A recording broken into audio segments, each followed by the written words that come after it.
Akhirnya kita kesampaian juga buat nyobain kamera idaman gua Sony ZV-E1. Apakah kamera ini sebagus kata orang-orang? Mari kita bahas.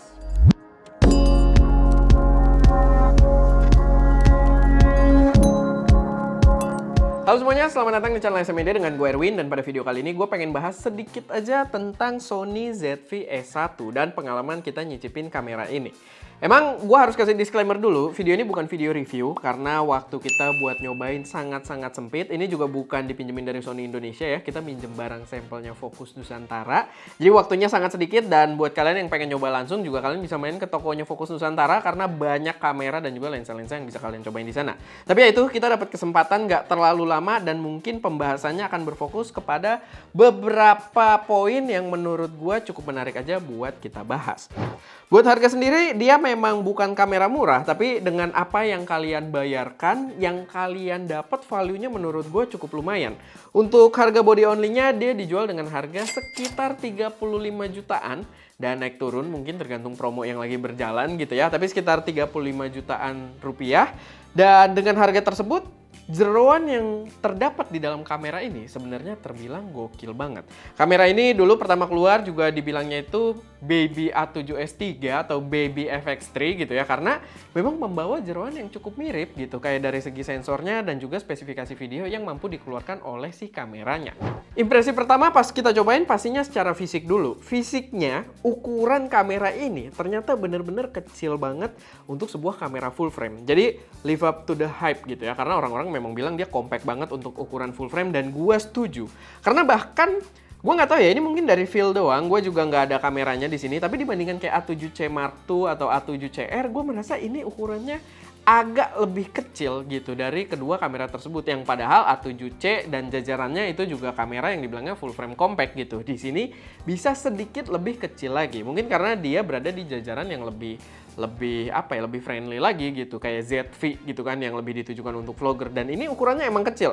Kita ada A6700 di sini, gue udah coba lihat side by side dan ukurannya lebih identik ke arah A6700 gitu. Jadi ini bisa dibilang ya bener-bener full frame rasa kamera APS-C gitu ya. Walaupun 6700 untuk APS-C ya terbilang agak gede. Maksudnya dibanding pendahulunya ya, dibanding kayak jajaran A6600, A6700 jelas lebih gede, berasa gitu ya, lebih bulky, lebih tebal bodinya. Dan di sini kamera full frame ini punya body yang sama dengan A6700 tersebut. Bukan sama secara cetakan sama ya, dari atas kita bisa lihat beda gitu kan. Cuman ketebalannya tuh secara overall dimensionnya tuh mirip banget gitu dengan A6700 yang gue cukup appreciate juga. Cuman yang agak disayangkan dari segi fisiknya ini, walaupun punya ukuran yang lumayan mirip, tapi kalau kita lihat dari atas kelihatan ya gripnya itu lebih panjang yang A6700, dan on personal use atau yang gua rasain gitu ya, ketika kita bener-bener pakai, ngegripnya enakan A6700 gitu dibandingkan dengan si ZV-E1 ini. Tapi ya mungkin buat beberapa orang nggak terlalu berpengaruh, tapi ya gua rasa worth mention juga. By the way, kalau kalian kepo, ini lensa yang gua pakein di sini adalah Viltrox 20mm f2.8 yang compact banget dan cocok banget dengan keseluruhan kameranya yang emang compact juga gitu ya. Dari segi build quality ini memang bukan top of the line-nya Viltrox, tapi kualitas gambarnya cakep, di angka 20mm buat vlogging ternyata cakep banget gitu ya, apalagi kalau di form factor full frame. Dan harga lensanya tuh oke banget, cuma sekitar 2,5 jutaan. Jadi lumayan ngebantu setelah kita beli body ZV yang flagship gitu kan, harga bodinya 35 juta dan untuk si lensanya di 2,5 juta. Sebenarnya lumayan ya, lensanya harganya cuma fraction of the body gitu, tapi ini bisa mengerjakan tugasnya dengan baik gitu. Dan ini salah satu yang gue rekomendasikan juga lensanya karena berasa cocok banget dengan si ZV-E1 ini. Buat spek videonya sendiri jelas udah gila, karena memang dia ditujukan lebih buat videografi juga gitu ya, bukan buat fotografi. Kalau fotografi mungkin gue lebih rekomendasikan kalian pakai A7CR atau mungkin A7C Mark II atau ya A74 gitu, yang berada di range harga yang mirip. Kalau memang concernnya lebih ke foto, tapi kalau lebih ke video, ini jelas kamera yang gokil. Format videonya udah komplit banget gitu ya, kayak jajaran Sony yang terbaru kalian bisa pilih XAVCS, XAVCHS, XAVCSI gitu ya. Maksudnya ya kalian bisa Longgop, Al-Intra dan lain sebagainya kalau kalian ngerti. Cuman ya itu pilihannya udah banyak, udah komplit banget, sama dibanding yang tadi gue sebut kamera-kamera yang di harga sekelasnya. dia udah membawa 4K 120p. Tapi kalian harus ingat kalau kalian beli mungkin unit yang datangnya udah agak lama, dia firmware yang lama itu defaultnya belum ada karena waktu itu memang pas peluncuran ini melalui update firmware. Jadi kalau misalkan kalian pengen pakai 4K 120p-nya, kalian perlu update ke firmware terbaru dan dia bisa 4K 120p. Yang menurut gue jadi gebrakan besar juga pastinya, apalagi untuk sebuah full frame dengan harga yang bisa gue bilang middle low gitu. Untuk full frame ya, untuk full frame bisa gue bilang middle low dan kalian bisa ngerekam video dengan 4K 120p di sini. Low light-nya sendiri juga aman karena sebenarnya kamera ini kayak yang tadi udah gue sempat mention, dia itu Baby A7S3 atau FX3 karena membawa jeroan yang sama. Dia membawa sensor yang sama juga, yaitu sensor full frame 12 megapiksel. Bukan sensor yang paling tajam kalau kalian pakai buat foto karena dia cuma 12 megapiksel, tapi dengan ukuran megapiksel tersebut, ukuran per pikselnya itu jadi lebih besar dan dia bisa menyerap cahaya dengan jauh lebih baik gitu ya. Menerima cahaya dengan lebih oke.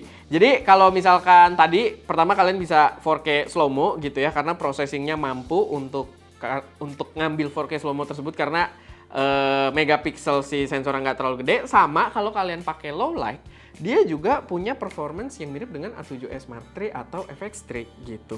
Low light-nya cakep banget. Jadi kalian kalau sama teman-teman bikin slow-mo seru-seruan dapet atau kalian ngevlog malam-malam pun dia harusnya sangat-sangat aman dan di pengetesan kita juga memang sangat aman karena dia udah full frame pakai megapiksel kecil juga gitu di 12 megapiksel gitu. Jadi menurut gua pastinya jadi solusi banget buat berbagai kebutuhan yang memang arahnya lebih ke video. Untuk pengoperasian sendiri udah modern, udah Sony yang terbaru. Dia di sini udah articulating screen. Kalau kalian pengen operasiin, dia juga udah touchscreen. Banyak banget menu yang bisa kalian pencet di situ. Dia juga udah membawa home menu gitu ya, bukan home menu apa bilang gue ya, main menu gitu ya, yang kayak di A6700 juga, yang sayangnya tidak ada di A7 Mark IV gue. Tapi ya dia udah enak banget, udah kayak jajaran Sony yang terbaru, buat dipelajari gampang, bener-bener jauh dengan ya seri-seri Sony yang 3 tahun ke atas yang lalu gitu ya. Jadi ini udah bener-bener cakep banget, gampang, cepet. Kalau misalkan kalian ini jadi kamera pertama kalian pun buat mempelajarinya harusnya nggak terlalu lama. Lalu dia juga udah dilengkapi dengan AI processing power gitu ya, udah bawa AI chip yang ini jadi pembeda juga dengan abang-abangannya yang lebih tinggi kayak A7S Mark III. Kalian kalau beli bekas kan harganya masih jauh di atas si ini. Begitu juga si FX3 gitu ya. A7S Mark III dan FX3 itu tidak membawa AI prosesor, di sini udah bawa AI prosesor. Sehingga dia bisa membawa feature autofocus yang jauh lebih akurat dan juga beberapa feature yang dibantu oleh AI prosesor tadi.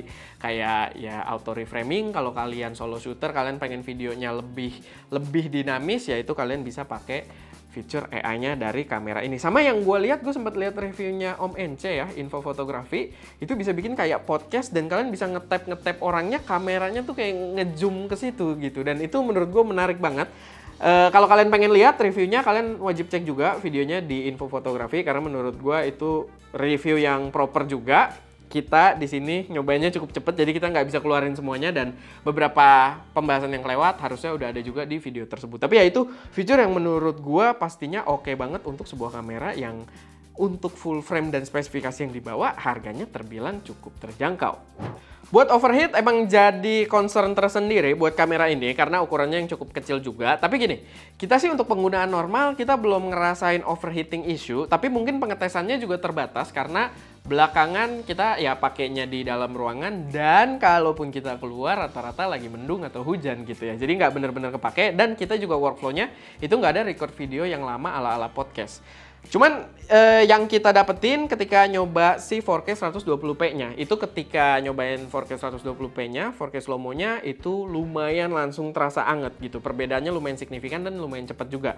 Mungkin kalau kalian pakai 4K 120p-nya ya buat seru-seruan, buat beberapa kali shot atau yang nggak continuous, menurut gua itu masih sangat kepake buat seru-seruan, balik lagi. Tapi buat kalau kalian kayak rely ke 4K 120p-nya untuk berkali-kali bikin konten sinematik terus gitu ya, pakai slow-mo terus dengan resolusi setinggi mungkin, ya mungkin akan jadi masalah. Karena untuk 4K slow-mo-nya dia terasa signifikan, langsung berasa anget gitu. Jadi ya itu perbedaannya dengan kayak A7S3 yang mungkin heat spreader lebih gede atau apalagi FX3 yang jelas-jelas punya internal cooling gitu ya, punya active cooling, punya kipas di dalam kameranya. Tapi secara overall menurut gua untuk kalian yang pengen bikin konten YouTube sinematik atau mungkin sekedar vlogging atau banyak ya nge-shoot video di luar YouTube mungkin ya, kalian kreator-kreator yang bikinin video buat klien pun gitu ya, dengan video-video yang sifatnya bukan podcast, bukan dokumentasi luar ruangan yang panas-panasan, menurut gua kamera ini harusnya cakep banget dan bisa mendeliver kualitas video yang oke banget juga. Bukan oke lah, oke tuh terlalu rendah untuk dia.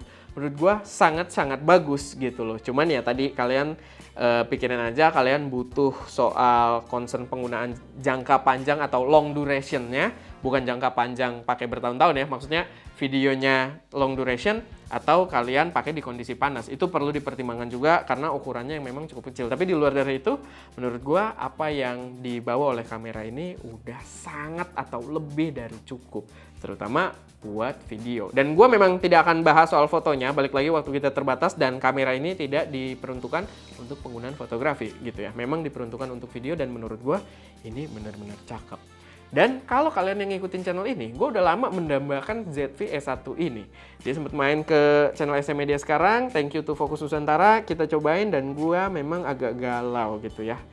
Kita pengen nambah kamera ini atau enggak, karena sebentar lagi kita nggak punya, atau gue nggak tahu ya video ini tayang kapan, tapi kita udah nggak punya Sony full frame gitu ya.